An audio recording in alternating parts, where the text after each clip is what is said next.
పట్టుకుంటే చేతిలో నుంచి సర్రున జారిపోయే అరుదైన చేప మెక్సికో తమిళనాడు తీరంలో కనిపించింది.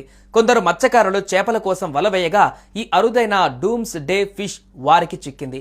దీంతో ఈ వీడియో ఇప్పుడు వైరల్ గా మారింది. అయితే తమిళనాడులో ఏ ప్రాంతంలో ఈ చేప చిక్కింది అనేది తెలియాల్సి ఉంది. ఇక జపాన్ పురాణాల ప్రకారం ఈ చేపను messenger of the sea God అంటారు. అంటే సముద్ర దేవుడి దూతగా ఇది జరగబోయే ప్రళయానికి సంకేతం ఇస్తుందట. 2011లో జపాన్లో సముద్రం లోపల భూకంపం సంభవించి సునామీ విరుచుకుపడడానికి ముందు కూడా ఇలాంటి చేపలు సుమారు 20 తీర ప్రాంతంలో కనిపించాయట. ఇప్పుడు తమిళనాడు తీరంలో ఈ చేప కనిపించడంతో ఏదో జరగబోతుందనే ఆందోళన వ్యక్తమవుతుంది. కనిపించేసరికి మరోసారి వార్తల్లోకి ఎక్కింది. ఇక ఈ అరుదైన డూమ్స్ డే ఫిష్ 36 అడుగుల పొడవు వరకు పెరుగుతుందట.